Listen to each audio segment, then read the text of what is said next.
This video is brought to you by Ageless Geeks.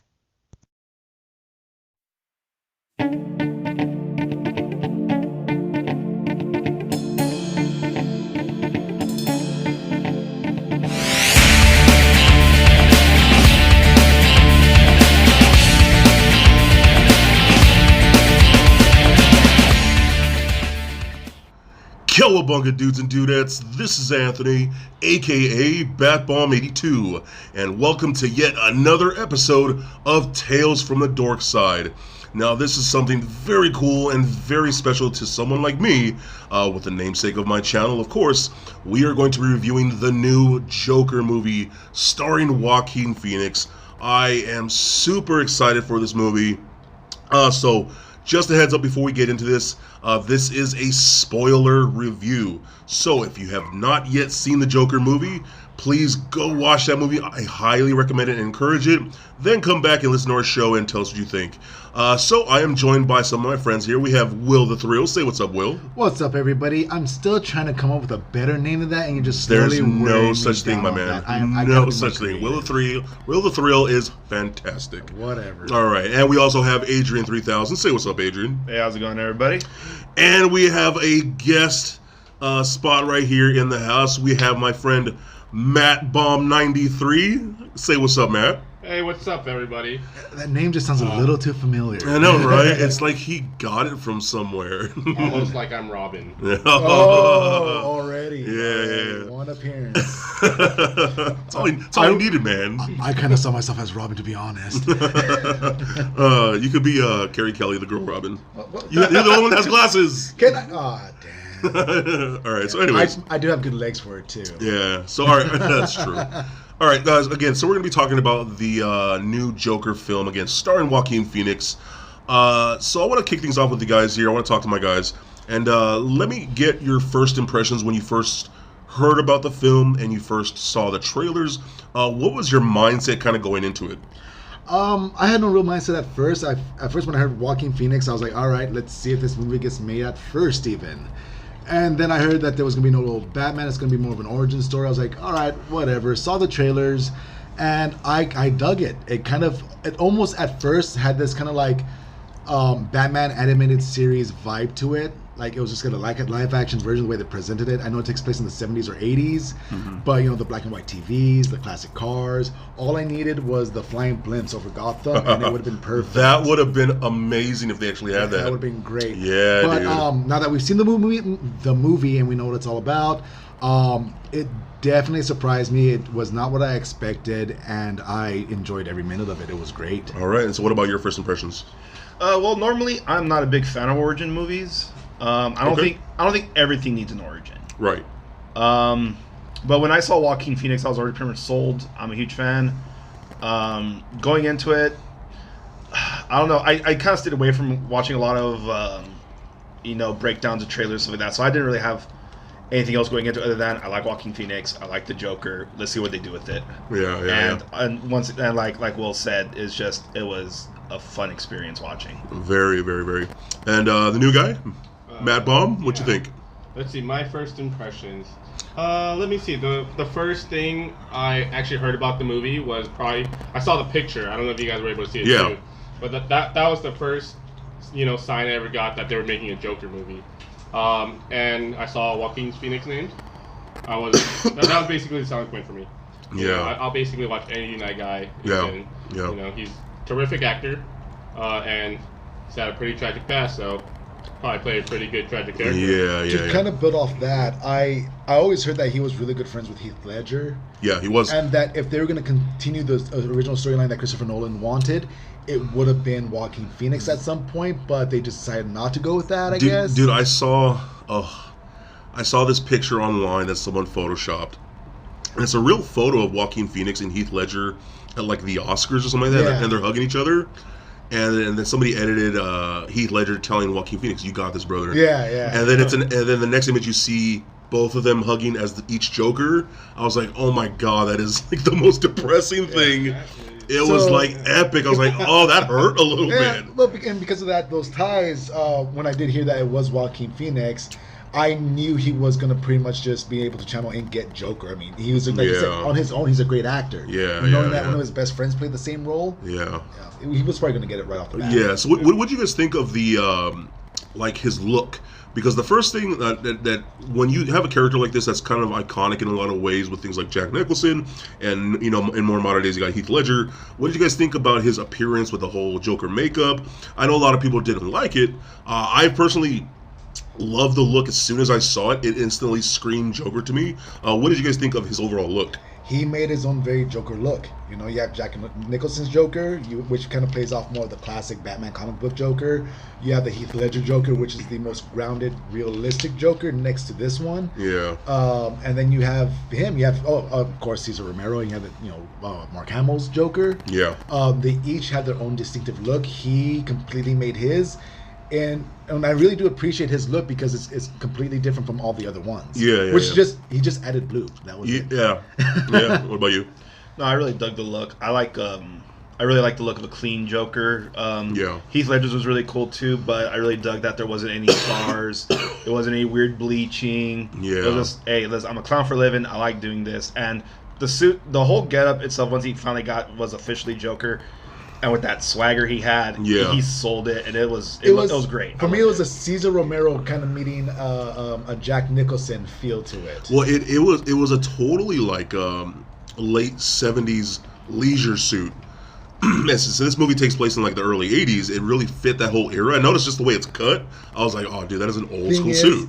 It's a nice suit though. Yeah. Joaquin Phoenix dressed as that Joker today would still fit in today. He would still look as menacing. Definitely. So, Matt Baum, what did you think of the entire look of Joaquin? So I'm actually going to go ahead and have to disagree with Will. Okay. I actually think Joaquin Phoenix's Joker was the most realistic out of all of them. By his look?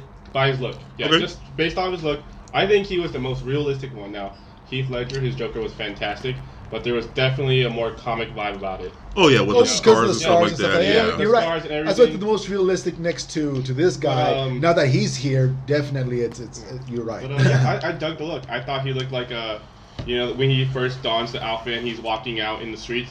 I actually thought he looked like a real G. I was like, man, this guy will mess you up. Yeah. This guy, you could see him walking down Los Angeles, New York at this point, and he was still one like. thing I love too is just like in the when he first dons the outfit, he has so much charisma about him. Yeah. And that's what I really love. It's just Yeah, how is much that charisma swagger? Yeah. And I like that exactly. it's a long build up to him finally donning being the Joker. You know what? So let's just jump into that now. Then, so we start off the movie, and one thing I will say about the movie, just right off the bat, Joaquin Phoenix himself is in like 99.9% of the film. There's no side stories with other characters. There's no connecting storylines built around anyone else. He's literally in like every scene. Well, that's so rare in a film, you know what I mean? Because they always rely on other characters and other storylines to connect and build up the main character and things like that. And this is one of those few movies, and especially in a comic book based movie, where the main character is literally the star of the entire film. There's almost like no co-stars. There's other big names in the movie, but they're not really co-stars. They're almost like background characters to everything that Joaquin Phoenix is doing throughout the entire film. And I noticed that right, I was like, man, this is legit about the Joker. They're all just MacGuffins to his break, to his psychotic Yeah, break. absolutely, and it's wild. So we get a scene of him just open up, and we kind of get introduced to him very quickly of who he is, and you can tell he's kind of off his rocker a little bit. Then we see a scene where he's putting on his clown makeup, and I guess he works for a party company who rents out clowns to parties and jobs, and even what do you call it? Hospitals and things like that. Bachelorette parties. Yeah. So I guess they're just a place of clowns, and they send them out to go do jobs around the city and whatnot. Then you see him spinning the sign in front of a little business that's going out of business, and these kids pretty much steal his sign. They take the sign, run. He chases after them, and it catches up with him basically, and they beat the ever living crap out of him. And then this is kind of where you see his kind of descent and how he just feels like the world is beating him down. And you get that a lot throughout this entire movie. Everything around him seems to be beating him down, from literally people who beat him down multiple times to society, to celebrities, which would be like Robert De Niro's character. His mom beats him down in a lot of, more emotional and mental ways. Just everything about this, it shows him getting beat more and time again, over and over by everyone. And it's just a wild thing to see throughout the entire film. So what did you guys think about, like, just this whole beginning, let's say the first act of the movie, where you see it's mostly him just literally kind of getting beat up in all of different life's ways.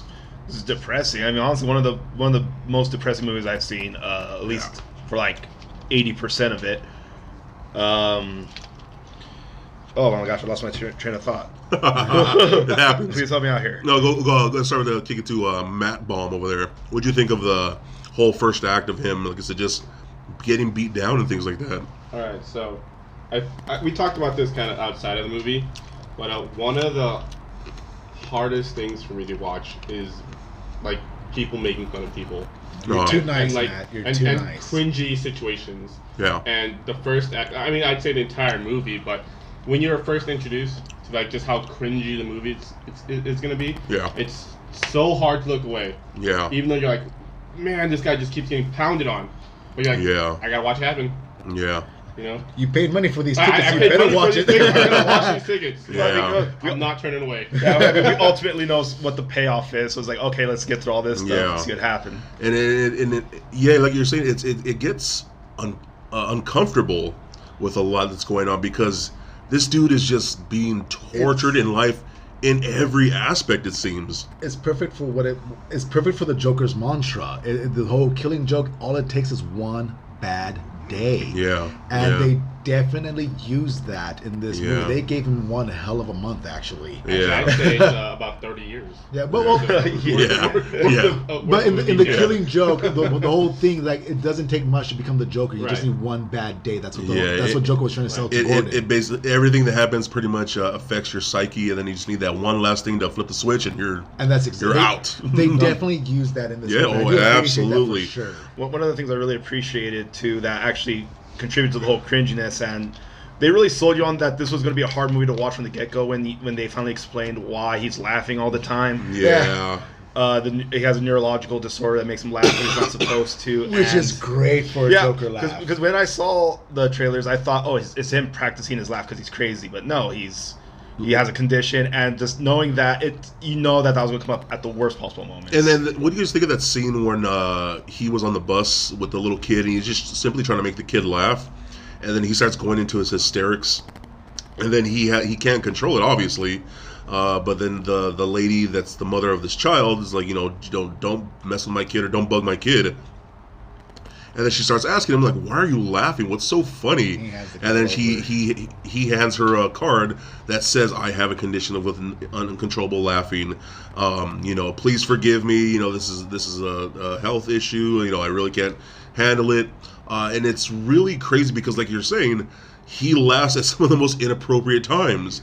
And not in like when you see someone laugh, it's kind of natural to laugh with them, because laughing is what do you call it? It's contagious. Yeah. But when this laughing, it was just happening. It was very disturbing, very creepy. And I'm watching the whole thing. I'm like, dude, this is like really creepy. Because it's the Joker's laugh coming out of a guy that's slowly becoming this guy. I took it as more tragic because you hear him choking back every single laugh. There's crying. It looked painful when he laughed. Like, you could tell he's trying to hold it back, because there's times where he starts laughing and he has to kind of like turn away or tuck his chin into his chest because he's trying to like control his like shaking laughter, and you can tell it hurts his face. There's times when he's laughing and he's crying and like crying his makeup off. I mean, that was just really gnarly to see. I mean, I loved it. And let's talk about his laugh real quick. What did you guys actually think about his laugh? That, compared to all the other Jokers, who, and in my opinion, I think the most iconic laugh is Mark Hamill when it comes to the Joker. But what did you guys think of his laugh in this film? Now, there were two different laughs that I noticed. He had his more hysterics, and then he had his more high-pitched one, which seemed more Joker-like. How did you guys like his actual laugh? So, Joaquin Phoenix's Joker? Yeah. Loved his laugh. Yeah. I thought it was extremely intimidating. Yeah. It was extremely unpleasant. Yes. If you guys can remember the scene where I don't know where like Probably the jumping same ahead here. exact scene I'm probably gonna bring up too. The one where he's watching the comedian. Oh no. Oh yeah. And he was just laughing, but he wasn't At the laughing inappropriate at the times. punch- Yeah, At the right yeah, times. yeah. At the punchline. Yes. Yeah, he was laughing what he thought Yeah. was funny. And it was disturbing. It Yeah. was so disturbing. Yeah. Yeah, you could And- tell that he was just on a different wavelength. Yeah. And Mark Hamill's laugh, I love his Yeah. Joker laugh. It's fantastic.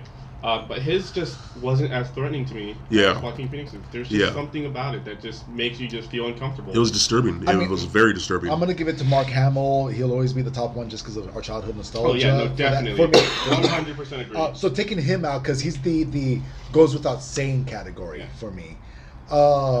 Cesar Romero was good, classic. It was the first laugh we got to hear for the most part.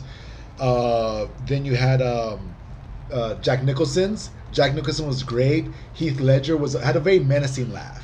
Yeah. Like you didn't really get him as crazy as more of like, oh, this guy's Yeah. got something up his sleeve. Well, Heath Ledger's laugh was a little more, I would say, goofy. You know what I mean? Yeah. Obviously, it was just, he was creepy and disturbing, but it was a little more But goofy. he wasn't laughing because he was completely insane. He was laughing because he was in on a joke. No He one was. else He in. enjoyed his chaos. Yeah. You could tell. With Joaquin Phoenix, I was legitimately scared of his laugh. Yeah, dude. There was that one scene where his coworkers are telling a joke as he's walking away, buttoning up his shirt. Yeah. And he hears the punchline, and he starts laughing. He hits a full Joker laugh, and then as soon as he turns the corner, everything just shuts. He just drops stops. everything. He just stops. He quiets down, and his facial expression just goes dead. It was weird. And that's when I was like, oh, I am scared of this Yeah, guy. and that's one of those laughs that he's like, if you walk into an empty house or a dark house and you kind of hear that laugh in the corner of the house somewhere, And then just stop. and you're gonna stop yourself and like, what the f is I'm going on? walking out of the house. Yeah, I'm like, I I'm don't getting care a if there's knife. treasure in that house. I'm walking out of the house. I'd walk out even if like full lights blasted. You're just like, Yeah. nope. I'd be like, nope. Yeah, Yeah. you're walking right out. I'm running out going, nope. Yeah, dude. Arms But flailing like Kermit the Frog. yeah, it was pretty wild. So, pressing on, we see a little more of what his life is. We get to meet his mother that he's been taking care of this whole time. She's very old. We learn that she has ties to Thomas Wayne, which is obviously Batman's dad, Bruce Wayne's dad, Apparently she worked on and the that he's obviously the richest man in Gotham City. He's a billionaire. We learn that he's running for mayor at this time, or he's going to begin running for mayor. And then his mom is constantly writing Thomas Wayne letters saying that we need help because they're obviously very poor and they live in a really crappy apartment complex, and that she's telling Joker, which his real name in the movie is Arthur Fleck, that she used to work for Thomas Wayne 30 years ago, and that Thomas Wayne is such a good guy that he takes care of his employees past and present, Saved the city. and he's such a good man that he'll help us as soon as my letters can get to him. He's really going to help us and pull out of this mud hole that they're basically living in. So we learn that he has a very, in my opinion, I think he genuinely cared for his mother. Okay, let's not skip. Let's not get ahead of ourselves. But we can see here that he really does care for his mother. He does. He really takes does. care of her. He gives her baths. He cleans her. He feeds her. Pretty much does everything. Where there was a scene where he's like dancing with her and just enjoying life and things like that. And then we even meet Zazie Beetz in this apartment complex. She plays just a neighbor. And they kind of just meet walking down the hall to getting into elevator with her kid, and they just kind of like have a little moment where they kind of like joke around with each other a little bit in the elevator, and that's kind of how they meet, and they just become little casual little friends like that. Again, let's not get ahead of ourselves, but that's where they meet and become friends. It was a very casual. Very casual, yeah. It was amounted to basically a wave. It was a gesture. It was a gesture, yeah. So later on, we find out that because of what happened with him getting beat up by those kids who stole his sign at the beginning of the movie, that one of his coworkers decides to give him a gun and say, "Here, use this to defend yourself. It's getting wild out there in Gotham City. Let's protect yourself. Like, you need this. You know what I mean?" Not that type of situation. Yeah, so he gave him a gun. He's like, I'm not allowed to have a gun, pretty much because he's crazy and he's in psychiatric care and things like that. So what happens, he's having another rough day. Then he goes to, I believe is it the hospital? Yeah. Right? He goes Children's to a children's hospital where all these kids are like obviously have things like cancer and things like that. And he's there to entertain the kids, as a clown and dancing. He's singing songs and cheering up the kids. He's doing a real good job. Yeah, and he's actually doing a really good job. He's into it. He's dancing and singing. All the Pretty kids light on his feet. Yeah, all the kids are loving it. And we'll talk about that later. And he's really doing it really good. He's again cheering the kids up. But as he's dancing up and down the aisles of this room where all these kids are, his gun falls out of his coat. And he quickly picks it up and kind of like just like oh, nobody saw that, right? Nobody saw that. So what happens is it eventually gets back to his boss, and his boss says, "Why did you bring a gun to a children's hospital? What the hell is wrong with you?" And basically fires him for doing that, which rightfully so, But obviously Arthur can't really find a whole lot of work as I guess you would say a comedian. So he's down on his luck. Now he has no job. So as he's heading home on the subway, you see these three dudes, obviously upper class, like they're all in suits, but they're obviously like, I don't know if they're just drunk or just a-holes or what. They're probably a little bit of both. They start messing with this girl who's also on the subway, and they start throwing like things at her, and she looks over at him like, "Hey, you're gonna help me out or no? Like, you just gonna sit there?" And then he goes into his hysterics and starts laughing uncontrollably, not at the situation, just because this is what he does. He can't help himself. So she kind of like runs away, and then these guys decided like, "What are you laughing at, freak? You weirdo! Like, what are you doing? What's wrong with you?" And again, he can't control himself. So as he starts to hand them his card that says, "I have a condition, please, this is uncontrollable laughing," they basically start beating him up. And they kick the Everly and crap out of him. They're stomping a mud hole in on the ground, pounding him like crazy. And what happens? He takes that gun, starts capping these guys left and right. He shoots one of them like twice. He goes down, aims for another one, starts shooting him. And I was a little surprised at the fact that they showed so much blood splatter. I kind of didn't think they would do that. Did you know I hope they would, but I didn't think they would. But they blasted these guys. And what I liked is that the sound effects were very almost 80s movie gunshot sound effects. The gunshots rang out. They were time. perfect for that era. Did you notice the first kill was a headshot? Just a clean headshot. Oh, was it? Yeah. I don't think I noticed right. Oh, that's right, it was. Yeah. Because you even saw his head go back. You saw his head go back Yeah. and his blood splatter across the ceiling of the train. So this is obviously his first kill. This is where he starts transitioning more into the actual Joker. And even the guy that he already killed, he unloads a couple more rounds. Like, you know what? No, you're going to stay dead.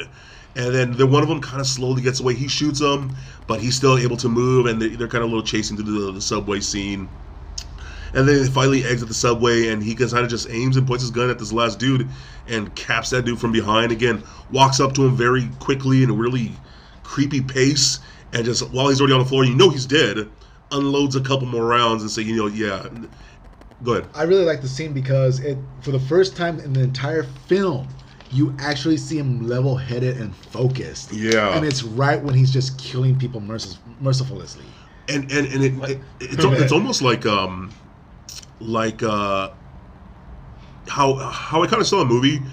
It almost feels like he finally became himself. Well, yeah, because right when he's hunting that last guy down, when he's trying to like do that cat and mouse thing where they're kind of playing with the train. Yes. You see him thinking, you see him confident in his movement. Like you were saying, he seemed more focused. He's sure of himself. Yes. And he's sure of what he's doing. Incredibly accurate for his Oh, yeah. Yeah. That's the first time you actually see him with confidence. And after that, you start seeing him with more confidence. The more the body count racks up, he just... Especially immediately after when he runs off as far from the crime scene as he can, goes into like a public bathroom and just starts dancing. Yeah. Once again, not on his feet. Yeah. It was just like, okay, like he enjoyed that way too much. It seemed way too natural for him.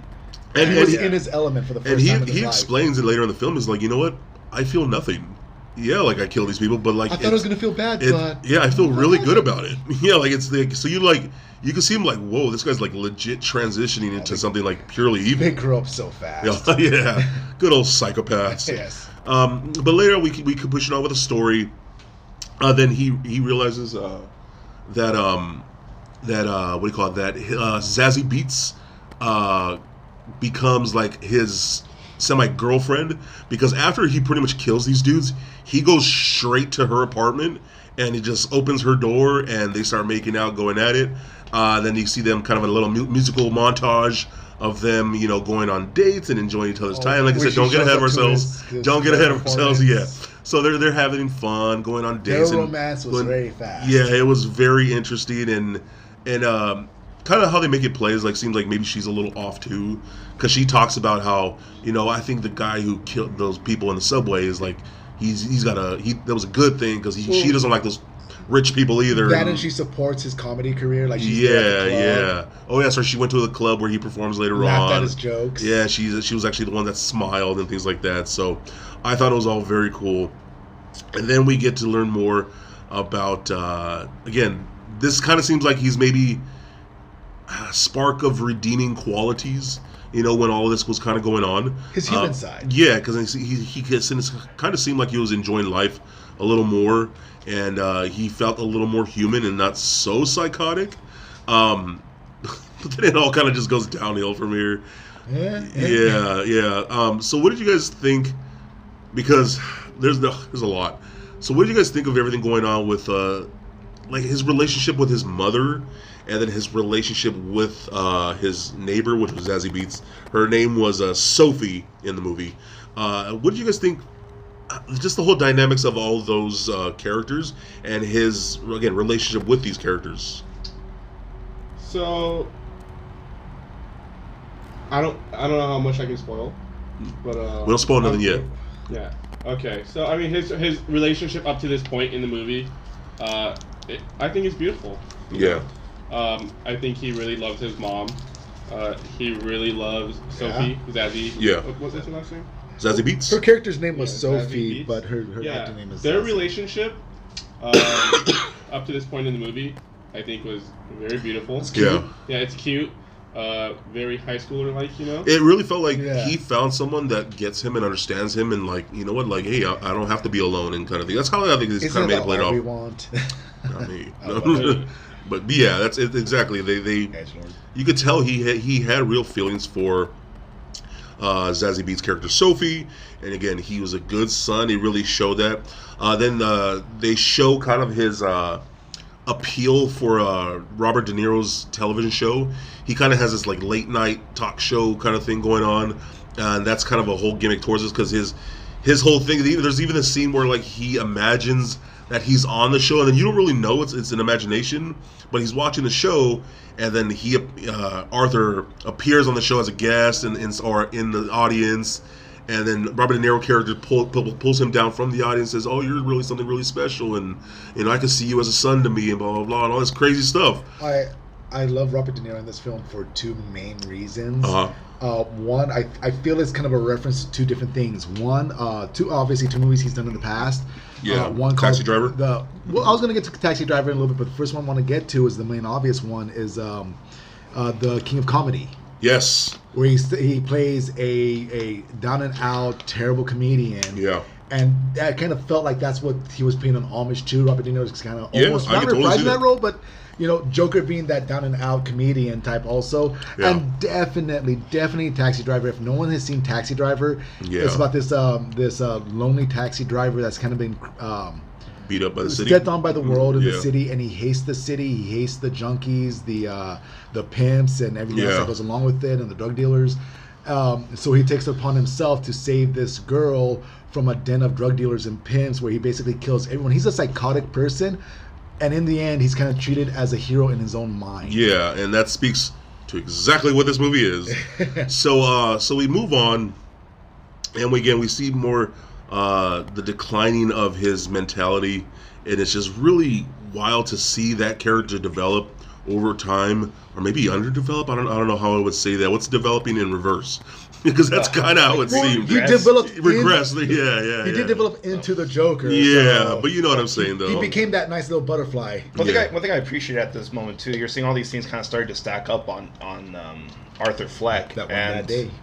And not only that, but you hear on the news a lot throughout the movie just that the city itself is also just going to crap, and the tension keeps building and building and building. Yeah. So as he kept building up to Joker, you know, the Gotham City kept kind of also building. I feel it's kind of an origin story for Gotham. One thing that contributed to that too was the portrayal of Thomas Wayne.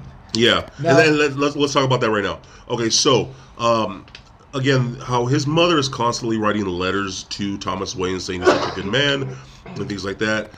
She confronts him and says, hey, I've wrote another letter. I want to mail it out to as soon as you can. Well, as she goes to bed, he reads the letter, and we find out, again, not getting ahead of ourselves too much, but we find out that Arthur is actually the bastard child of her and Thomas Wayne. Now, this threw me off because I was a little pissed. Because I was like, what? Like, no, he's not Bruce Wayne's older brother. Like, I was a little like, I was watching, I'm like, this is stupid. Yeah, I thought it was a little too Jerry Springer for me. Yeah. Yeah, dude. So I was like, come on, man. Yeah. Everything was so good up until now. Don't make him a half brother Batman. That was so dumb. But go ahead. Yeah, Thomas Wayne is not who won in the comic books. That he's not the same Thomas Wayne in the comic books that Batman has idolized. That DC has kind of like put on a pedestal. Well, here's the thing. I think he is, but from the perspective of Arthur, he's obviously not. Because think about it, he hasn't technically done anything wrong. You really think about his story. Let's not get ahead of ourselves. He hasn't done anything wrong. He hasn't really said anything wrong. Keep in mind, think of where this movie leads to. He's not what... It's all about perspective. Arthur views him later on. Again, we'll get into that. But it's.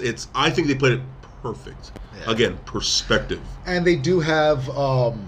They do have enough in there to even at the end of the film, you still don't know whether it's true or not. Yeah. So we move on to a scene where Arthur basically wants to confront Thomas Wayne and find out like, hey, I'm your kid. You know what I mean? So he sees him at a show, like a theater, and they're watching like a Laurel and Hardy or something like that. I forgot what it was. That's a little ahead. There was another meeting. Do you want to talk about when he showed up to the Wayne Manor?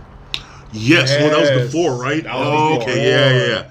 So he that goes with it. Okay, so that leads into it. So he actually goes to Wayne Manor, and he actually sees a little kid playing in the yard, and it turns out it's Bruce Wayne, a little Bruce Wayne who's probably about 9 or 10 years old right there. So he walks up to the gate to Wayne Manor, and he starts kind of dancing around and playing little tricks and jokes and things to kind of like entertain little Bruce Wayne, because he's obviously a clown and he knows how to entertain children.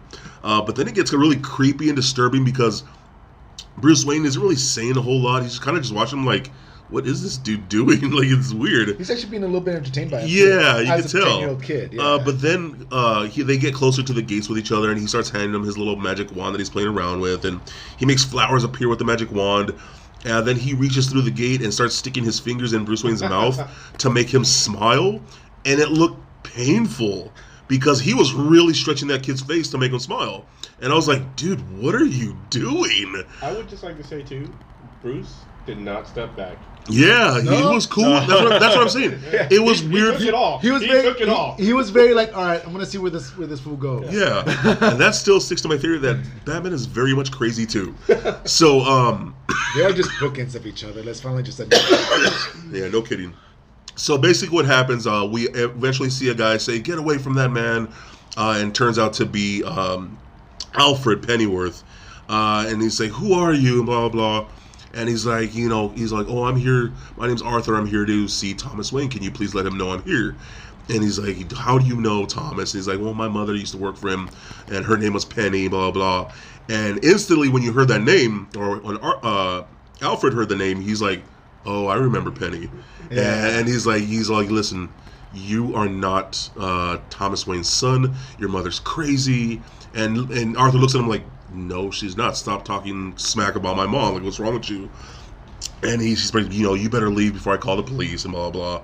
And it's a quick exchange, and Alfred just pulls Bruce away, and they go in back into the manor, and Arthur just kind of runs away. And that's eventually when we get to the scene of him, again, going to this theater to confront Thomas Wayne, because that's his whole goal at this point, to confront Thomas, like saying, hey, you're my dad. Like, what's up? Why'd you leave me all these years ago? So he follows him into he dresses up as a an usher, and he sneaks into this theater, and he follows Thomas Wayne into a restroom. Then he confronts him and pretty much says, you're my dad, and Penny's my mom, and he's in. The look on Thomas Wayne's face is like, oh crap, like you're not this again. You're Penny's son. Oh my goodness. And then Arthur's just like, what do you mean? Like, what are you talking about? And that's when we find out that Thomas Wayne says, like, dude, your mother's crazy. You were adopted. You are not her real child. She was like insane. Like, what is wrong with that? You can tell Arthur starts getting like mad. And he's like, don't be talking ill of my mother and things like that. And so they have a quick exchange with words. And then we get a quick scene of Thomas Wayne. He's like, you know what? I'm not dealing with this. Punches Arthur in the face, lays him out hard, and says, don't you ever come near my son again. Because obviously Alfred told him, like, oh, you're that crazy dude that came out of my house. So at this point, we don't really know what's going on. Like, were you guys confused at all? Like, what did you guys think was going on? Because at first you're like with me, I was like, dude, he better not be Bruce Wayne's half-brother. It's going to piss me off. And then we're getting this whole thing of like, oh, he's adopted and his mom is really crazy. So what did you guys think about that whole dynamic of that? They actually sold me on it pretty good. I was buying into the whole Wayne family were in on it. They're totally screwing him over. I bought into it, and I was digging it. So at that point, was your perspective like the Wayne family are a bunch of a-holes? Yeah, pretty much. I like how they did a good thing about flipping it on everybody. You're not supposed to really like the Joker too much. I mean, I know everybody likes him anyway. Yeah, but you feel bad for him. Yeah, you feel bad for him. But like most of the time, the Waynes were great people. But I even hated Alfred. Yeah, I hated Alfred. This is the first time I hated Alfred. And so I like that they switched that. I like that they made the Waynes the bad guys in this one. Yeah, and we'll get to that a little more later.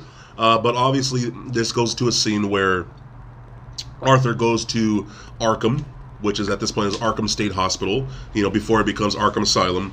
And he goes to a clerk that says pretty much looks for a file that's under his mom's name to see if any of this is true. So he's talking to some dude, and they're talking a little bit, and he's saying the guy finds his records because it's from like 30 years prior. And he kind of reads it off a little bit, and he finds out the clerk realizes like, oh, you're Penny's son, like. Yeah, I probably shouldn't give this to you, like, you know what I mean? Yeah. So he pretty much steals these files, and Arthur runs away, and he starts reading the file, and then we got these little flashbacks of what really went down. And you find out that his mom, Penny, really is crazy, that she was abusive to him as a child. You find out that you see the adoption papers of where he was adopted. You find out that his stepdad, that Penny's boyfriend or whatever they were saying at the time, was abusive to him as well. It was just a very bad relationship. He was constantly showing up to school and things like with bruises and cuts and things like that. And you could just tell this kid had a very jacked up childhood because Penny, again, herself, was really messed up. For the record, I believe Penny. Even with that, even with that, because there's that one scene where like they're explaining everything. She goes like, "The Waynes set me up. They're the ones that are telling me, calling me that I'm crazy and stuff like that." There's something that we're gonna get to this later on, a little later on in the podcast. But there's something when he's looking through pictures that is written across that makes me believe Penny on that one. Yeah, and again, we'll get to that later. Yeah, we'll get to that later. So obviously, he finds out the truth that he's adopted, and that she is crazy, and that he was abused his entire life. And then it kind of goes down this rabbit hole of like, you know what, my whole life has been BS, because he talks to his psychiatrist earlier, saying, all I have are negative thoughts. That's all I've had my entire life. I've just felt miserable about every aspect of my entire life. And then you kind of find out why, and it's maybe a lot of the stuff has been that he's kind of like hidden emotionally, you know what I mean? And now it's all coming to a head. So then, where are we at? So he finds out the truth. So then he goes and visits his mom in a hospital because they find out about the killings that happened in the subway. And then somehow Arthur becomes a suspect because of the gun situation At the children's hospital. At the children's hospital. And then his co-workers kind of rat him out a little bit. And so some cops go to question his mom. The mom has like a little bit of a stroke from all the stuff going on. And so he goes to the hospital, and there's like this flash of moment where like she's like, it almost seems like in a coma most of this time. And there's like this flash moment where she looks like she's awake because she says something. I couldn't quite remember what she says because it was only just a few words. And then that's when he says that like legendary phrase that's going to be legendary for this movie. You know, this whole time I thought my life was a tragedy, but when in reality it's a comedy. And then I was like, oh no. And then he walks up to his mom's bed, pulls her pillow out from under her head, and starts smothering her. And you just see her kind of fighting. And this whole time, he looked like he was enjoying it. And like there was this almost look of relief over his head, or his face. And then he's like, you know what? This is what I needed. This is exactly what I needed. And I was like, whoa. Throughout the whole trailer, whenever he did say that line, it sounded like he was kind of broken, like he was kind of like in a very somber way he was saying it. Yeah. When he finally does say that line, he's saying it in a very threatening manner. Like his tone has completely changed from what it was. He's fed up. He's fed up. Yeah. He's fed up with his mom. He's fed up with everyone, and then he does what he does afterwards. Yeah. So then at this point, you could tell he feels like he's even more comfortable with himself because he's already killed 3 people at that point. Then he kills his mom, and you could tell it's weird because like he doesn't he go to Zazzy's? Okay, well, I'm gonna talk about that now. Yeah, I'm talking about that now. So he feels a little more comfortable with himself, but at the same time, all this stuff is going on, and again, he's still feeling very conflicted about who he is and things like that. So then he goes to Zazie Beetz' house again, which is Sophie, his neighbor, and he goes into her house because obviously he's been there before, and he starts sitting on her couch, and he's kind of like seeing all her daughter's things and toys and stuff like that, and they're watching TV. And he's sitting there kind of like looking depressed, and he looks like he's looking for some comfort from her. Well, Zazie Beetz walks into the scene, and she's like, "What are you doing here?" And then she goes like, "Oh, isn't your name Arthur? Like, why are you in my apartment?" And that threw me off for a hot minute. And then a sudden reveal. Then I was like, wait, what? So then we start getting these flashback scenes of Zazie Beetz, again, going on these dates, visiting Arthur's mom in the hospital with him, all these things, that they were doing, like that whole scene where they made out in her apartment room. And then we find out it was all imagination that was mailed in Arthur's head. This is all things that he had this asphyxiation with her, and that he was so, like, he was just struck by her, and all this stuff was just complete BS. He was imagining her walking down the street with him. He was imagining her visiting his mom at the hospital. He was imagining her at this comedy club and all this crazy stuff. And you realize none of that happened. And we didn't find out this until probably the second or third act. And you're just like, whoa, I thought they actually had something. But no, it was all bogus, and it was just all in his head. And did that throw any of you guys off? Because I was like, what is happening right now? Yeah. I got super, super confused. Got me. Yeah. Did not see it coming. Yeah, I did not see it coming. Yeah. When they first started going on, they did the whole montage of them just going on and stuff. It seemed a little too perfect. Yeah. But it seemed too quick. I was like, wow, just like that, huh? All right. But when they had her at the hospital with him when he was visiting his mom, that's when it kind of seemed like, oh, I guess they really are together. Yeah. But no, that completely was just like, oh, well, it makes sense now. Like, the perspective is being told by. You can't really trust anything that's going on in this movie. Okay, exactly what you just said right there. That's how I felt about this entire movie. I was so lost. It makes me laugh so much right now. Because I was just like, and I kept looking to one of our friends. I was like, what the hell's happening right now? This whole thing, I was like, wait, what? Wait, what? Oh my God, what? Like, I was so confused by so much. But in a very good way. And that's when he kind of realizes everything else. That's when he kind of like starts slowly to turn to her. At that point, he kind of raises his hands up in the gun motion to his head. Yeah. The same gesture in which they met. Yeah. So he pretty much just leaves, right? He didn't kill her or nothing, right? We don't know because we never see her. We never see her again after that, right? We don't know. So that's another thing that they. That's a question. You don't know what to believe and what to think about this film. In terms of what happens to everybody. Because for all we know, that whole scene could have been BS in his head. For all we know. Because right after that, to go to that whole we don't know what to believe thing again. Yeah. He starts going through a lot of different things. He starts going through some pictures. He finds his mom's pictures right after that, and that's once again why I believe Penny. When he's holding that picture of a younger Penny of his mom, he flips it and it says, like, "I love the way you smile." TW, Thomas Wayne. Yeah. That's definitely a something. That's what Maybe. I believe. Yeah, maybe. Plus, I don't think so, but did maybe. you see why he was adopted? Parents abandoned. Yeah. Why would an adoption agency let a single woman adopt a child? Well, I thought I took it as he helped her. Thomas Wayne helped her adopt a kid. That's what makes that. Yeah, I took it as that. Set up to that. Maybe. Bottom line is we don't get an answer. Yeah, that's the bottom line, and that's pretty much what this whole and film is about. They do a lot of making you make your own decisions on how you see these people. Yeah. Like I saw Thomas Wayne as a bad guy. You didn't. Yeah. And I think you ask enough people, you're gonna get more divided. Mixed. You're gonna get mixed answers. Absolutely. Yeah. Okay, so at this point, I almost feel like he's like full on Joker now. Yeah. Because he gets called in to Robert De Niro's show by one of his like, workers or whatever, and they're like, he really Murray. I forget what Murray Franklin, I think was his name. Yeah, Robert De Niro's character. Yeah, Robert De Niro's character is the one of the late night show. He's like, he really liked your act. He really wants you to come in and perform on the show, and he's like, that would be great. I would love to do that. But he decides to go on the show as the Joker, so he starts, perfecting his makeup and his suit. He starts wearing the more Joker suit. So then there's a scene where he's getting ready to go on the show, and at this point he just seems really happy with life. He's dancing a whole lot more. You can see him shaking his hips and things like that. You can say he's like, dude, he's digging it now. He's full on Joker. Yeah, he dyed his hair green, all that stuff.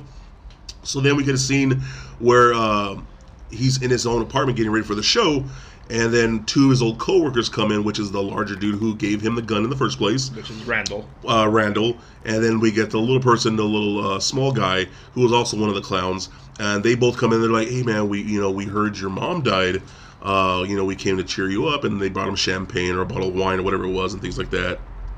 And then the co-worker that originally gave him the gun is like, "Hey man, the cops have been questioning us too.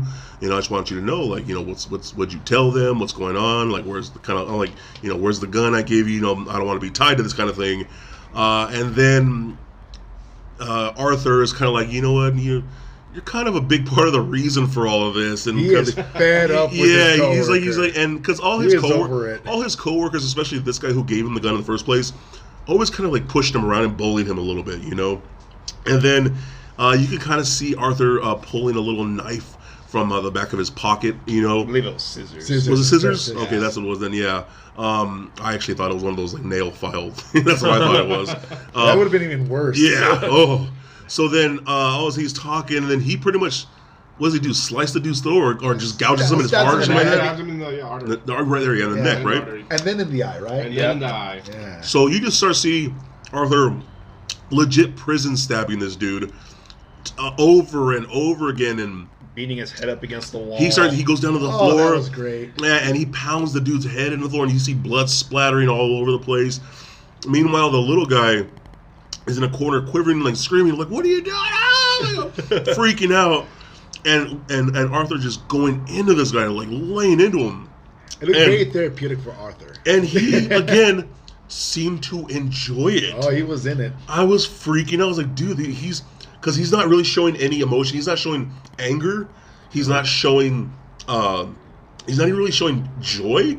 It just seems like this was natural. This is what I do. Just like the train scene with the gun, he was clear. He was focused. Yes. He knew exactly what he was doing. Yeah. The thing is that even before, he heard this doorbell ring, and then he picked up the scissors to go answer the door. So it was. I think no matter who it was, he was gonna kill somebody, and he was just bored. What I do appreciate, they right away tell you this scene something's going to happen, because as soon as he closes the door behind them, he puts that chain lock. He chain locks and then grabs the scissors, and then he does that before, but chains lock and then walks behind them. Well, I think he grabbed the scissors because he probably thought it would have been one of the cops. That's what I thought. That's what I thought. He's willing to stand on the cops. I think he grabbed something because he thought, maybe it might be one of the cops. I'm not gonna let these fools arrest me. That's what I think. I think if it was anybody, and you know what? Again, perspective. This movie could be all over the place because you're probably right. I'm probably right. We're probably both right. I'm willing to say Zazie Beetz' character at this point is dead. Probably did. Probably, dude. Honestly. He's gonna never see her. So then, so again, the little person is quivering. in the corner, and it's like, what did you do? Like, why did you do that? And blah, blah, blah. And you can tell he's scared out of his mind. He's like, and Arthur's just sitting there in, like, you know, I had to, you know, this is who I am now, kind of who I am now. You know, he was always kind of a prick and blah, blah, blah. But he didn't really care to justify himself. Yeah. He was just like, no, this happened now. This is the new status quo. And again, showing no real emotion. He's just explaining, like, this is what's up. Well, because he said that with his mom. He's like, I thought I'd feel something, but no, I'm good. Yeah. Mom, I'm good. And that's so weird. So then he basically looks over to his friend, the little person, and he's like, you know what, you can leave. You were you're like the only person who was ever really nice to me. You can leave. No, I think he goes like, oh, you can go. It's fine. It's okay. And oh, that's right. Yeah. It's a scare. So he says you can leave, and then the little person's like kind of like creeping by him, like, like, yeah, you're not gonna kill me. Are you sure you're not gonna kill me?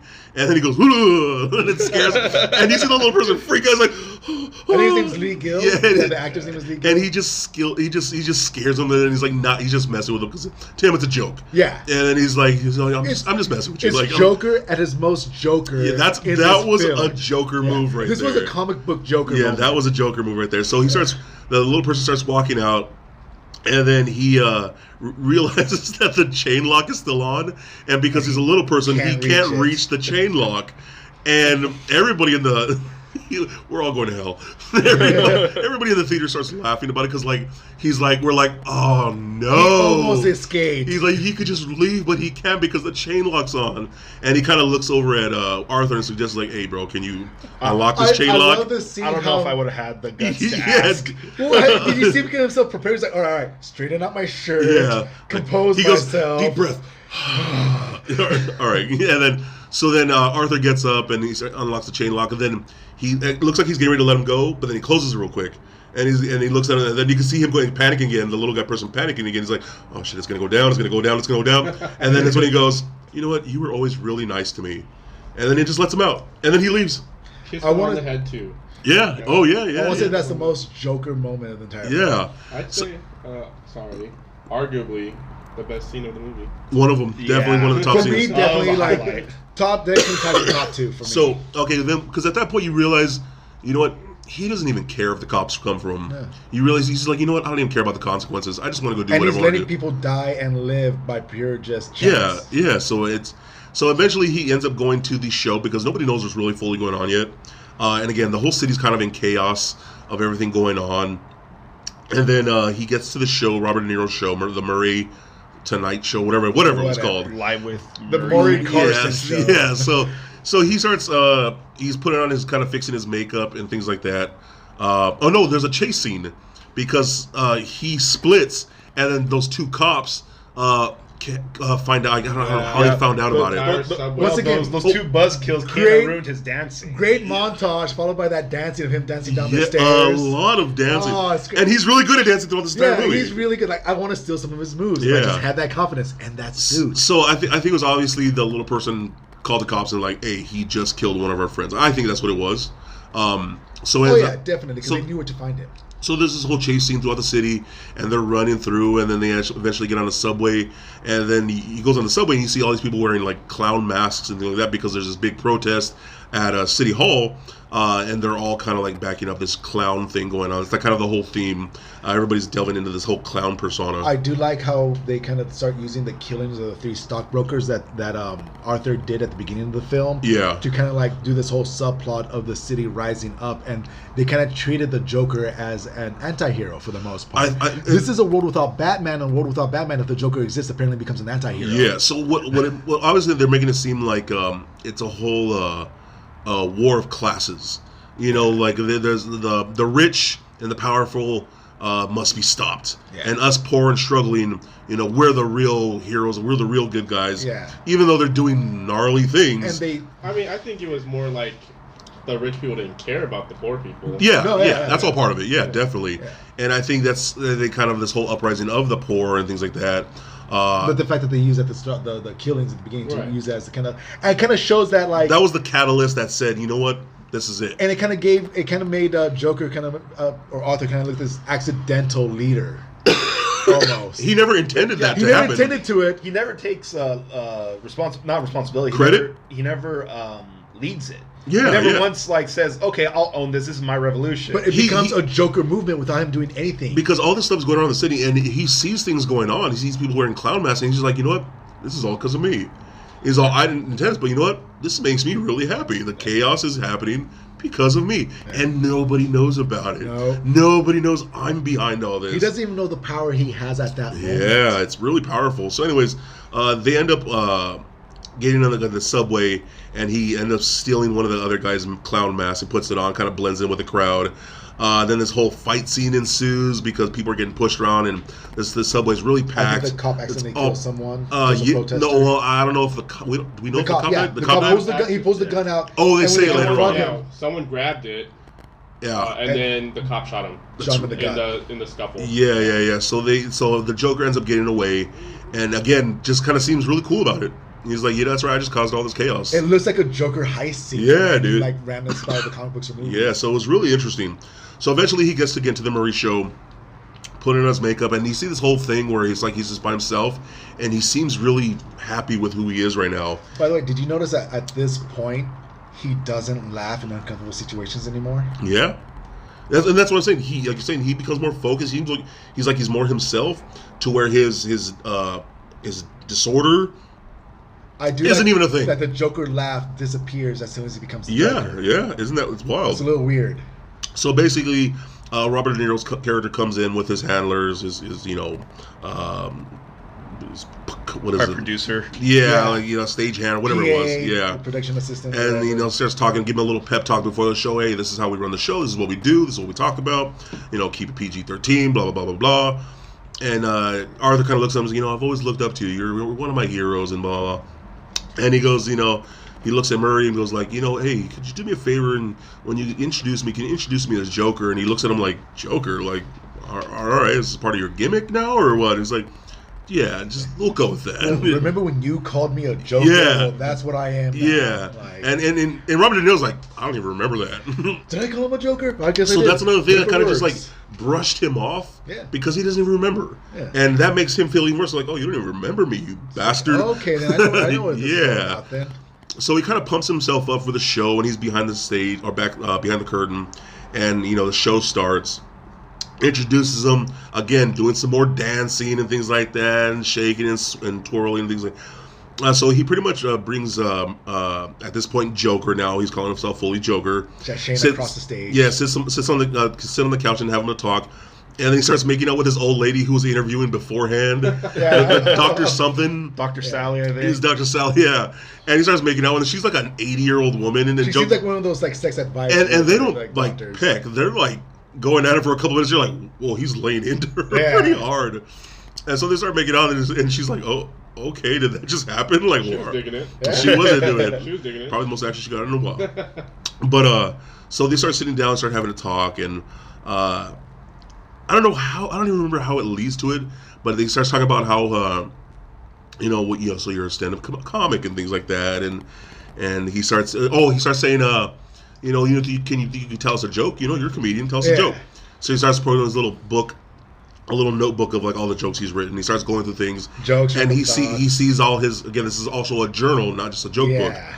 So he starts seeing the different psychotic things that he's also written there besides jokes, and that's crazy how they do that, because again, this is a joke book, so he's supposed to be funny, but at the same time it's a journal, so he's constantly talking about his psychosis, and it really blends in his psychosis with his funny side, and they blend all together in that notebook. And I was like, dude, that's genius. That was the greatest visual representation of his brain. Yes. He is unable to separate the two. It's just all one thing. Yeah, his psychotic thoughts and his jokes are one and the same. Yeah, they all blend together. So I thought that was amazing how they did that.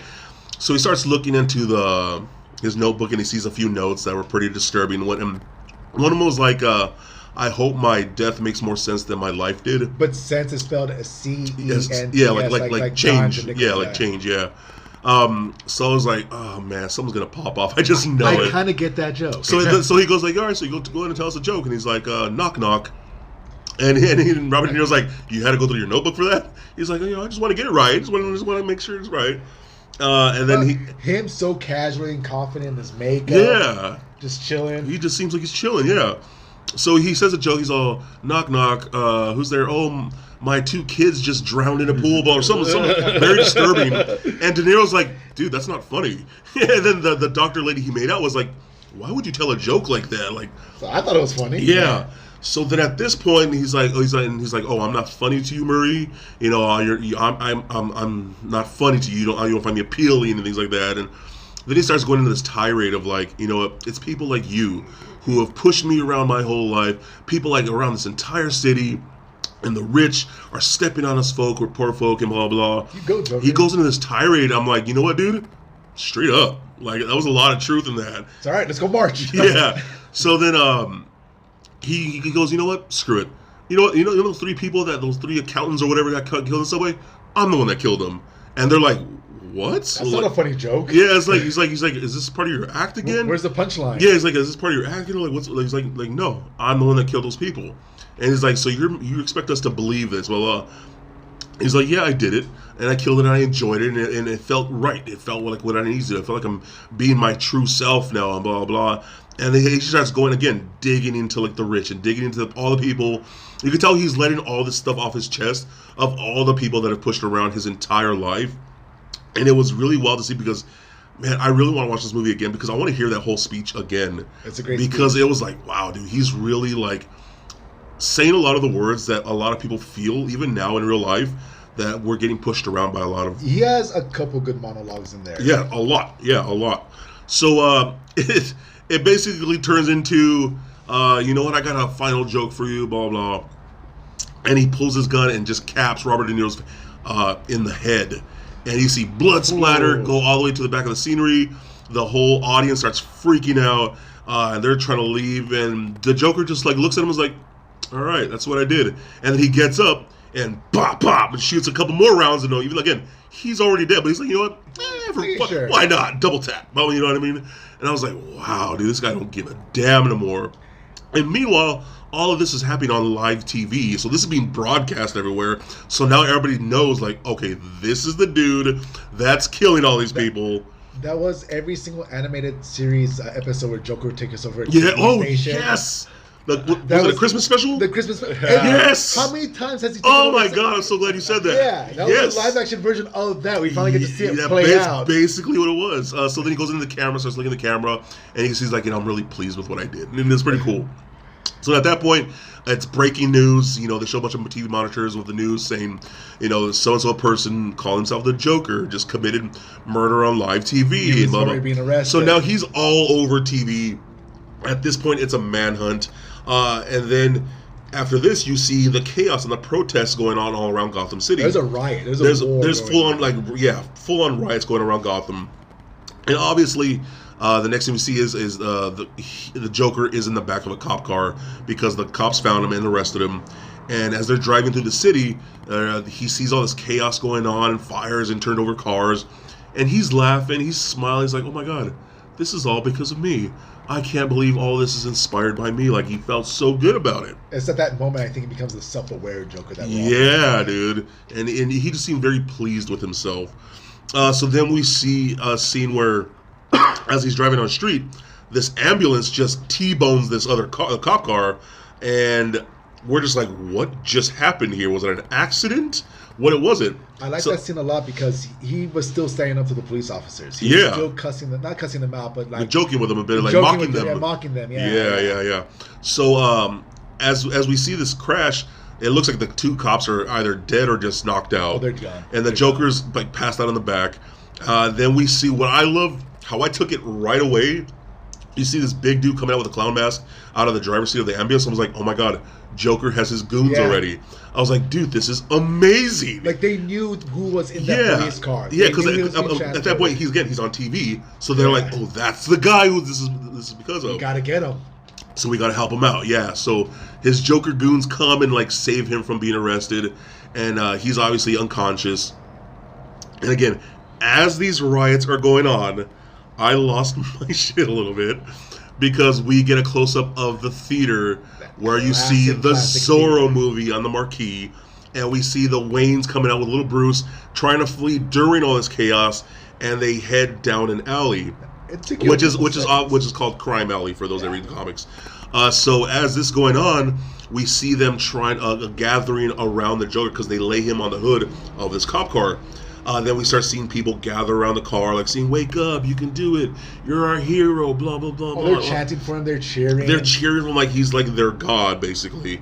And as he's kind of coming to revive, he's reviving. You see another dude in a clown mask, kind of see the Waynes walking around the corner down Crime Alley, and then I forget what he says, something like, "Kiss my ass, Thomas," or whatever he said. What did he say? He said the same thing that Joker said to Murray. It says like, "You get what you deserve." Yeah, there we go. Yeah. So then what does he do? Obviously, it's that classic origin story. He shoots Thomas Wayne. He shoots Martha Wayne. The pearls go flying. Yeah. Pearls were You great. gotta have the pearls, you know what I mean? And there's Thomas, or Bruce Wayne, little Bruce Wayne, with blood splatter on his cheek. I'm like, oh my god, I can't believe they did went that. full on with that. They went all in. I was like, dude, that is so comic booky. I geeked. I was like, yes. But like, oh. I was like, oh, poor little Bruce. Then after that, you see Joker reviving, and he's getting up, and he starts seeing all these people around him, like, oh, these people are like worshiping me. So what does he do? He stands on the hood of the cop car and starts dancing again. I was like, dude, and he's just like swaying Everyone's and just cheering for and him. loving it because there's obviously like this own music in his own head. He's like, all of this is because of me. All this chaos is because of me. And it was just really wild, dude. Oh my god, I love this movie so much. Once again, I took it as like not so much him accepting like I'm the leader of all these people. Like no, he finally got his audience. He finally got his. They're cheering him. Yeah, exactly. So it wasn't like, oh yes, I am going to lead you now. I was like, no, just finally, I got what I wanted. I'm appreciated. And that's what I like about this movie. That's why I said it mirrors Taxi Driver, because at the very end of it, the psychotic taxi driver that kills a bunch of people is still an unknown taxi driver thinking he's a vigilante in the city. Yeah. And once again, Joker gets away with it. There's no one to stop him. He has his own army by the end of the film. Yeah, that's basically what it was, yeah. So next scene fades into... he's in this little white room, and it's him, no makeup. It's just back to Arthur, smoking a cigarette, and he's in a psych ward being evaluated by a psychiatrist. And they're kind of talking a little bit and saying, how are you? How are you doing? This typical psychiatric stuff. And I forget exactly what he says, but he's saying, I'm doing really good now. I feel a lot better about myself. Things are good. And that's pretty much how the whole scene. I took it as like, you know what? He's completely comfortable with himself now. Because I think he was visualizing the Wayne Thomas's death, or the Wayne's death. Oh no! What he goes. I know what he goes. He says, you know what? I don't know. He's like, he always starts smiling and laughing a little bit. And she goes, "What are you thinking about?" No, what he's like, I'm just thinking about a joke. Yeah. And then it flashes back to the scene of little Bruce Wayne looking over his dead parents, and I'm like, oh, they're hinting at Batman. Yep. And I'm like, oh, like what if somebody comes after me in revenge at some point? All this is going on because of me. What would happen if somebody came after me? He just created another version of himself. Yeah, so I'm like, oh, those bastards. Like they made me cry. I was like, you sons of bitches, you totally got me with that one. I cried. I was like a little lonely tear. And then she wanted to hear the joke, and I love that whole line of like, you wouldn't get it. Yeah, you wouldn't get it. So then he walks out of the room. And as he's walking down the hallway, obviously because he's in Arkham at this point, so he starts walking down the hallway, and you see blood stains appearing on the floor from his shoes, because obviously he's killed his psychiatrist. They don't show any of this. You're just like, oh, dude, he totally killed that lady. Yep. And he starts walking casually. He starts dancing again.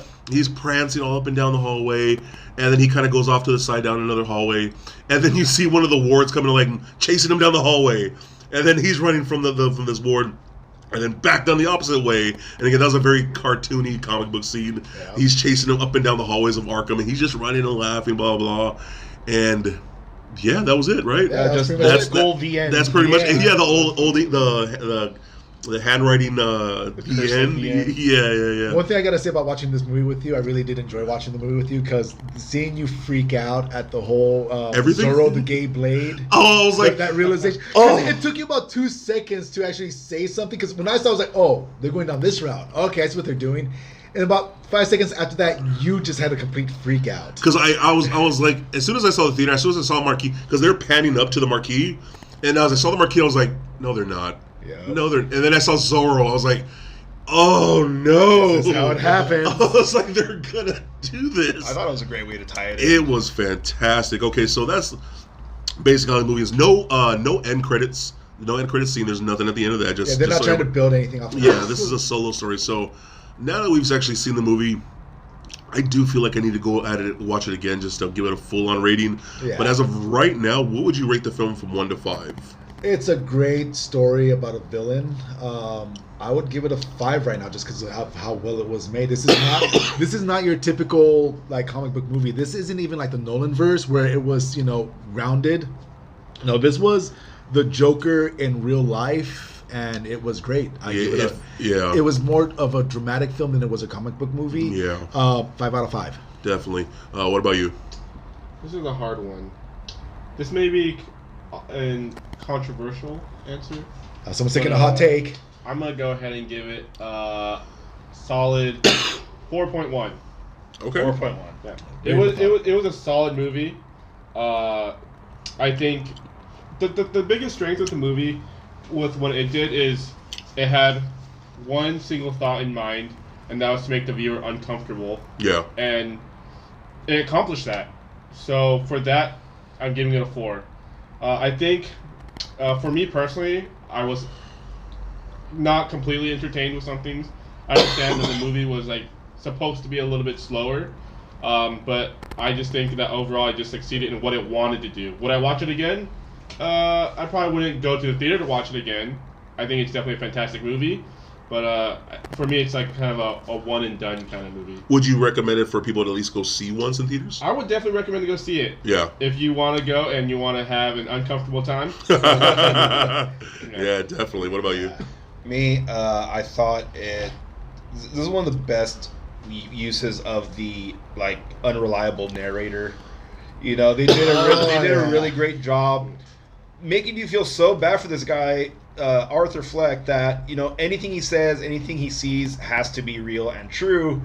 And then once you start finding out that those little cracks and hearing the stories start falling apart, it's like, oh, nothing in this movie I can trust. Yeah. Like, I thought it was just so well done in that sense, and I gotta give it a 5. And you know what? It kind of ties in a little bit to like how Heath Ledger's Joker was, where he would constantly tell his origin story, and when you first hear it, you're like, oh, that's really how he got those scars? Okay, cool. And then the few scenes later, he tells a different story. You're like, wait, what's going on? Wait, is that really how he got his scars or no? But with Heath Ledger's, I feel like he was intentionally doing that. Yeah. But with Arthur Fleck in this movie, he was under real no control of it through most of the movie. That's just because he's crazy. He doesn't even know his own origin in this movie, because he could have been adopted. He could have been Thomas Wayne's his bastard entire child. life is basically a lie. Yeah. That's just pretty wild. So, me personally, man, this... Okay, one of my favorite movies of the year so far has been Endgame. Yeah. Pretty good. Definitely one of my favorite movies of the entire year. We'll wait and see what happens with Star Wars. Okay, that's for another time. But as of right now, I might like this movie a little better, if not on par with Endgame. This is probably one of the best movies, comic book movies, I've ever seen, because it's so different than what we would normally get. It's a movie that's unexpected. It's something that I think we're not used to. I think more movies like this need to happen. Because so many people talk about superhero movies as a genre. This movie was its own thing. This was not a normal comic book movie. It was a character study of someone with that psychosis and literally going mad. It was pretty much a psychological thriller. Just adding to that too, you could actually watch this movie and not even know about Batman and the Joker, who they really are, and still enjoy the movie. Enjoy it completely. Absolutely. So I think, we had movies like Logan that were very game-changing. Even movies like The Dark Knight Returns and all those movies. Very game-changing for superhero films, or comic book films, excuse me. This one, I think, changes the game even more so. Completely. I'm still in awe of what I saw. I was like, wow, this is something that we've never seen in a comic book based movie, and in such a wild, colorful character. I never thought we would get this, because in the books, when you read the books, you're like, dude's freaking disturbing. Dude's psychotic. There's no way they'll ever pull this off They did a good job perfectly. presenting a deeper Joker like they do in the comic books. Yeah, so how they did this, I was like, wow, dude, this is... It's not even a good comic book movie. It's a good movie, period. With no matter what genre you're into, and no matter what type of things you're into, this is a good movie, period. So if you just want a badass movie with that's just very Scorsese vibe, and you want something that's just very in-depth, and you get, and like you were saying, disturbing, it was just wild, dude. I loved it so much. So I would personally give this, if I could, I would give it more, but I'd give it a 5 out of 5, because like, I'm still very much in awe of everything that I saw with this film. It was something that's, again, I've never seen before. I would love them to tackle more comic books in this way, to the point where they take them serious. They're not so comic booky, but they take them a little more, I wouldn't necessarily say just real, but more serious. You know, these stories that we're told in comic books, that a lot of us comic book readers have been reading for so many years, are a lot more in depth, and that's why I love the things like the Batman cartoon. The animated series took these stories very serious, and didn't play down to kids, and it stuck with a lot of us. Even still, a lot of people consider the animated series one of the best Batmans and Batman stories out there, because they didn't tone it down. They kept it legit, even though it was geared at kids. It was still a very serious thing with a lot of serious tones and natures to that. So, again, I personally think it's probably one of the best movies, period, that I've seen, let alone comic book movies. So for me, it's definitely going to have to be a 5 out of 5, because I love it. I definitely got to see it again in theaters. That's one of those movies that I'm definitely pre-ordering and buying as soon as it comes out. I have to add to the collection, because this is very much a game-changing type of comic book movie. So with that stuff out of the way, we wanted to talk a little bit about our favorite Jokers. So, well, let's start with you, Adrian 3000. Why don't you give me, you don't necessarily have to rank all the Jokers, but what would your top 3 Jokers be, in what order? Wow. So let's go with that. I don't even know if, I mean, because I know blasphemous right here. I'm not the biggest, comic book person out of all of us here. So I'm not all that well versed in all the Jokers. All I'm really going to say is that I really appreciated Joaquin Phoenix's Joker. Yeah. And I know I'm going to catch a lot of flack for this. I'm just going to say number 1. Okay. Number 1. What about the other? Say top 3. Top 3? I didn't want to go that far. Yeah. It's hard. Joaquin Phoenix is 1, though. Yeah. He is number 1. So Heath Ledger's not even number 2. He's somewhere there. I don't even. Joaquin Phoenix is so far above everybody. There's no even point to talking about. So he's to me, he's the bar now. He is now the bar now. I feel so. I feel he is the bar. So then, okay. We'll discuss that more. So what about you? What do you think? Who? Let's not, again. You don't have to rank all the Jokers, right? But what are your top 3 in what order? Can I use Mark Hamill as number 1? Yeah, absolutely. Yeah. Mark Hamill, number 1. Okay. Number 2, Heath Ledger. Okay. Number 3, Joaquin Phoenix. Okay, got you. What about you? Top 3. I'm not gonna say a top 3. What I'm gonna say is because Mark Hamill, he's so iconic. I don't think he should get rated at that point. He's within his own world at this point. That's the respect I want to give Mark Hamill. That being said, it's really hard to rate Jokers because there will always be arguments and differing opinions on that. As long as you say Jared Leto. Jared Leto, I don't count because he's in a trash bag in all his own. Yeah. At this point, he definitely kind of almost ruined Joker. We'll say he's at the bottom. Let's just say he's at the bottom. Doesn't even make the list. He's on no list of the Joker. He's on the list that every Joker wants to be forgotten. At that point. Okay. But for me, it's going to be I always loved Heath Ledger's Joker. Period. Like him going up against Batman was really great. I like this. I love this Joker. I want to see this Joker going up against the Batman, but that's not going to happen. Yeah. Okay, so man, this is hard. Okay. I think for so long Nicholson has been the standard. And at a certain time, I would agree. Because at that point, we only really had Cesar Romero. Yeah. And then after that, we had Mark Hamill, but that's more animated, and a lot of people don't want to acknowledge animated, which I think is bogus, because Kevin Conroy's the man. But anyways, I personally thought Heath Ledger surpassed Nicholson. Yeah. I personally really, really did. I kind of view Mark Hamill as being in a league of his own, because he's... In my opinion, you have to embody everything about the Joker, which is obviously not just your voice, but your movements, your mannerisms, your personality, your expressions, things like that. Mark Hamill never got to do that. So again, I kind of put him in a category of his own. But man, dude, this Joaquin Phoenix Joker, I think I might be right there with you. That is probably the bar now. I'm still like in pondering in my head, I'm like, dude, like what did I watch?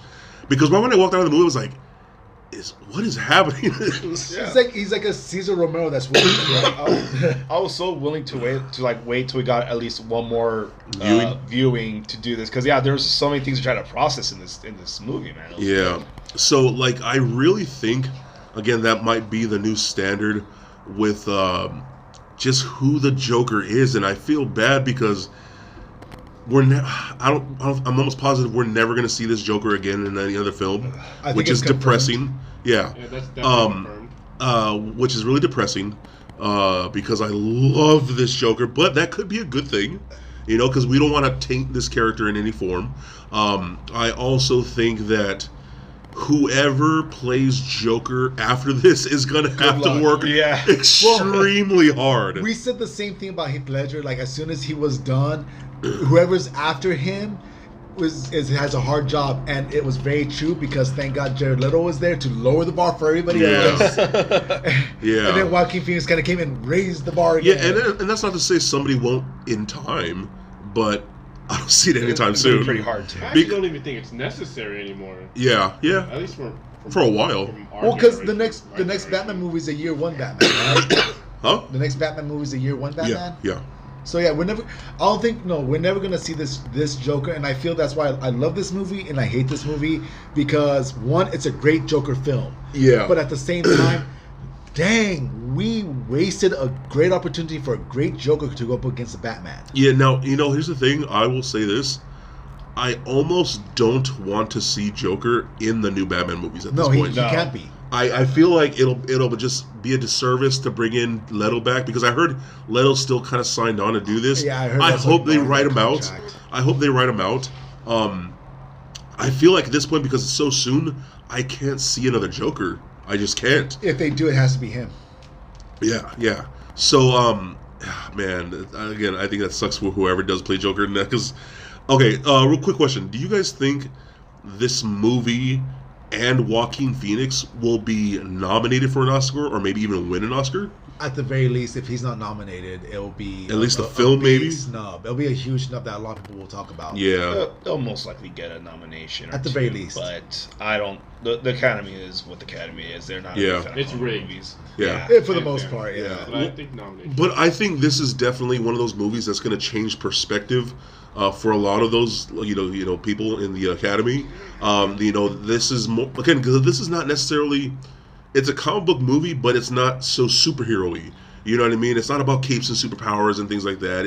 This is a legit like crime story, or like I said, a psychological thriller. Basically, when people want to say that, like, oh yeah, comic book movies isn't cinema, or comic book movies aren't art, you can point to this film now. Yeah, definitely. So again, overall, I love this movie. Definitely recommend it for anyone out there to see it. It is so good. You will feel a little weird coming out of this movie, because they go so in depth with his psychosis, and it just gets really crazy. Because I'm still thinking, I'm like, man, I really have to watch this movie again to really analyze everything that's going on. But it was such a good movie. It's such a good movie. I'm so excited for it. I'm so glad it was good. I was gonna be so pissed if it was garbage. I was gonna be so mad, because DC needs these wins, man. Were you nervous at all? Nervous? No. I just as a DC fan. No, because it's Joaquin Phoenix, dude. He's not a chump. You know what I mean? So I think what I was nervous about is that how are they gonna do a solo film based on the Joker and not tie it into anything else? Superhero. Not tie it into Batman, the new Batman films. I was more like why? Like, all right, we'll see. Let's see what you got going. And I saw the trailers. I was like, yes, you know what? Okay, let's see what's up. Then I saw it, I was like, yes, I'm so glad this exists. So overall, again, great movie. Definitely recommend it. And I think that's going to wrap up this episode of Tales from the Dorkside. So let's go ahead and sign off. Will, say goodbye. Goodbye, everybody. Once again, follow me at NotWill2232 and on Instagram. And you really need to change that to Will the Thrill. I'm just saying. I'm still thinking about All it. I'm right. still holding on a better name. Yeah, and Adrian, go ahead. I say everybody once again, thanks for listening. And Matt Bomb 93. Adios, everybody. Thank you for joining us for this podcast. And we'll see you in the future if we have Matt Bomb 93 back on. I kind of like that name, to be honest with you. All right, guys. So for me, Anthony, aka BatBomb82, don't forget to comment, like, and subscribe. Stay nerdy, my friends. Peace.